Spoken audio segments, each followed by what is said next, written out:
Yo, what's going on, homies? It's your boy Stumps back from the OPTC video, and in today's video, we're diving into some PvP with the new Whitebeard and Ace. Taking a look at a bit of a different powerhouse team with this particular legend, and just like Gear 5 Luffy, this guy actually brings a lot of damage to a team that kind of needed it a little bit, to be honest. Besides Kaido King, like, this team was kind of lacking a lot of damage.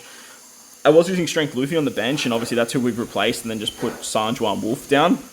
And this does work a little bit better, as now we don't have the clash of target mechanics. So Big Mom, Katakuri, they're the ones that are going to be tanking all the damage. They're the ones that are going to be throwing out the counters. And then later in the fight, once we have Sanjuan Wolf actually come in, he can put up a counter. He can put up some more defensive capabilities and do some fun stuff that way. Pizarro is still great because he can do some really, really nice stuff with the half stats. He can do stuff with special blind, and then Blackbeard's doing all of his nerfing mechanic as well. Whitebeard and Ace are a powerhouse fighter booster, and I tried running a fighter team, like with the new Sanji putting 6+ and stuff like that, but I just, like, fighters just, they need so much, and even with this whole celebration being, like, catered towards them, they still need a little bit more. As for Whitebeard and Ace, putting them over here on the powerhouse team, I'm not 100% sure exactly if they fit, but let me know what you guys think down in the comment section. If you guys think this character is needed on the powerhouse team, or the powerhouse team is pretty much fine without them. I'm leaning more towards the powerhouse team was fine without them, but look, they are still a very strong PvP character, and they can do some pretty nice things within the game mode. Their passive buffs powerhouse and fighters, as I mentioned. I believe they do like level 10 attack and speed to themselves on top of the passive that they give to powerhouse units. Remember, they are a dual unit, so even though they are both quick in each variation, you are still going to get that typeless or that non-type when you guys are utilizing them over here in PvP. It's a bit annoying because I wanted to try and run them on like quick PvP, quick powerhouse, but alas, obviously that's not meant to be, so it is what it is. But when they die, this is where you get the true value of the character. When they die, they actually use their special, and below 1% HP, they remove all of the debuffs that the enemy is actually inflicted on you. Very similar to what Roger and Whitebeard was doing with their special, and how they can actually remove nerfing abilities. So this can actually be really, really valuable, especially when Ace and Whitebeard die. It basically just gives like a really good hard reset to everything and all the nerfing abilities. It doesn't remove half stats, which is like the big one. When I first read the ability, I believe it was on Shanks. It was on Super Tandem Quick Shanks. When I first read that ability, I was like, awesome, you can actually remove stuff like half stats and do some really cool stuff there. But unfortunately, it's basically on like a character. Say a character does like level 15 attack down, like in Yamato. This is actually just going to reset that, and then you don't have to worry about it. So it's good when they die. They give you a hard reset, but the downside to that is that character that comes in their spot, so that first slot for the bench, will actually be at 0 cooldown, because it's like they've used their special, and they reached their special reset. So if you're using a character like, say, Strength Luffy on the bench, who you kind of want to come in, or S-Hawk, with a full special charge, bink out like a massive amount of damage right as they enter, this is going to be a bit of a hindrance to the character. But their special, the Whitebeard and Ace special, is actually really strong. They do 5 times their attack in damage to a bunch of different enemies. I believe it's in a particular range. There might be select enemies. And this is actually really, really good. So this can hit a lot of enemies and can basically take out units after they get hit with half stats and lower attack, lower defense and stuff like that as well. Remember, Blackbeard is lowering defense quite drastically with his passive. We have 5 powerhouse characters on this team being like a mono powerhouse centric build. So Blackbeard's doing some really nice things in the sense of lowering the enemy's defenses, so these guys can hit really hard. And then you combine that with like the half stats that Pizarro can provide, the half stats that Big Mom Katakuri can provide, especially on their super special where it's 100% guaranteed. It's just a lot of different damage you can get from 2 very powerful units. Blackbeard's also just like a staple in this team to stop healing, to roll back specials, to do dot damage. It works out really, really nicely. But all in all, I really wish that Whitebeard and Ace were more of just like a quick centric unit, very similar to what Roger and Odin was last year. That way you could run them over in that quick powerhouse team, because I feel like they would shine a lot better on that particular build, as that team just like needs like another really, really good hard hitter. Where this team, whilst it needs damage, I don't know if the Ace and Whitebeard are the answer to that. If you get their special to go off, like now, for example, where you get like the massive defensive buffs, you could put them in the middle as well. Probably where Kaido King is probably their best spot, if I had to guess.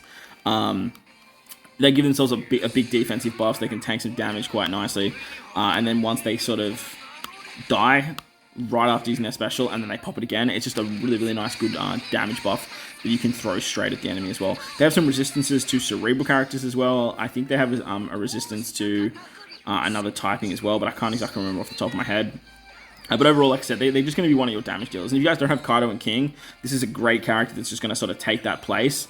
And then you could run something like Quick Kaido on the team, just for like a little bit extra damage, or even the Super Sugo Verse Kaido. He's another really, really, really good option as well. Pretty bland unit though overall in Rumble. They're basically, like I said, they're basically just like Unga Bunga damage, but like I said, the draw to the character is that death shot, which they've given to characters like Garb, given to characters like Yamato and whatnot as well. Team, like I said, so overall the team is very, very good. I don't know if it's as good as the Free Spirit team now. I've been using the Free Spirit team a lot with the new Luffy, and that team just like, that team flies with the anniversary exclusives of Roger Newgate. Not Roger Newgate, Roger, Rayleigh Gaban, and Odin Kinemon Denjiro. With this team, like, it just seems a little bit slower. It's a lot tankier, obviously, with Big Mom Katakuri and then Kaido King. When their super special goes off, you do just tons of damage. But I find that this team is just a lot slower compared to the Free Spirit team, which is just putting out really good damage numbers, has really good revives, and can still go the distance of the fights anyway, but would stereotypically wrap up the fights within like the last 30 seconds. So I did have Powerhouse as the top team in the game before the celebration. They might still be there, to be honest. However, Free Spirit, like I said, they've definitely taken a huge rise, especially if you have level limit break 5 in both the Roger and Odin respective dual units. You can do some really, really crazy stuff there. But I guess, look, if you had the level limit break 5 of Big Mom Katakuri and Kaido King on this particular team, you'd probably be seeing some absolutely disgusting things as well. The fact that these news units don't have super special abilities too was a bit of a head scratcher. I feel like giving this guy like an amazing super special that when he died, you're below that 1%, then he does some really, really drastic things, just like obviously like tapping into the Marineford arc. But alas, like this is what we have. So they're a good unit overall, like a really, really good unit. I just, like I said, I'm more leaning towards the Powerhouse team doesn't really need them, where if you guys disagree, let me know in the comment section. I would much prefer to be running like Sanjuan Wolf in the front there and then having that Strength Luffy on the bench to just sort of come in if you're just getting like cakewalked super early. Luffy can come in, have a special ready to go and just like change the game. Or later in the fight, have Luffy come in and then Luffy get a special and just board wipe when it's like a 5-on-3 situation or even like a 3-on-6 situation. Luffy can just sort of solo those particular moments. Whereas when you have Sanjuan Wolf coming off the bench, you're just providing more bulk, more tank, and you're actually losing damage if you lose the Whitebeard and Ace unit. But this new gimmick where like the auto proc on death, I think Carrot in the Sulong characters have it as well. This particular ability is being shown more and more within the game, and it's a cool ability. Like I do really like it. It does change the way you kind of want to build out your bench, because like I said, the big drawback to it is that the unit that comes in for that character that auto procs a special means they're not going to have a special ready and at their disposal when they actually enter. So that's the big downside to it. But if the special is good enough to warrant it, then it can definitely play into factors that put you in a really, really good spot. And Wipe It and Ace, say for example you have the half stats on the entire team from either Big Mom Katakuri and Alvira Pizarro.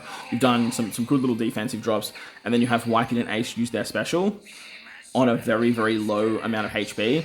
They do a bunch of damage, 5 times their attack to a bunch of enemies, and then they die directly after it to then just pop their special once again. It's really disgustingly strong. On top of that, they give themselves level 7 attack and that level 7 defense on their special. So that level 7 attack gets funneled back into their passive, which they can then just pop straight away. I don't like that they kind of don't buff. Maybe they do buff Powerhouse characters. Maybe I'm missing that. Like I thought they might have just buffed themselves. But the level 7 attack and defense is probably for Powerhouse characters. I'll have to have a look at it at the end of the video, and we can kind of break down what the kit does. But overall, Powerhouse team, it's very, very strong. Be very careful if you guys do see it over in the defensive scope, because it can rock worlds. Like, it can definitely rock worlds. And we've known this for a little while, obviously, like with the release of Big Mom Katakuri, Kaido King, and then Pizarro and Sanjuan Wolf. Powerhouse are doing wild things in PvP. Alright, so here we go with Whitebeard and Ace, the Powerhouse fighter. They're an attacking style unit. Their Rumble special only gives themselves the attack and the defense, like I said, and targets 3 enemies for high HP of 5 times damage. They also then lower the speed. If you have the 5 Powerhouse characters, that's where you get the chance to remove the 100% chance to remove those stat reducing effects. And then when you're below 1%, they give a high attacking teammate level attack and speed level 15. I don't really understand this last part, but look, it is what it is. As for their rumble ability, like I said, it's power and fighter class centric, attack HP level 6, and then self attack and speed level 10, and then they have that KO. So their passive, honestly, is just like kind of very self-centric. But it does provide a little bit of buffs to the rest of the team. But that's going to wrap up the video. Hopefully you guys enjoyed it. If you did, that like button, hit the subscribe button, do all that good stuff. Most importantly, wherever you guys are in this beautiful world, please remember to enjoy the rest of your day. As always, homies, thank you for watching, and I'll catch you on the next one. Let's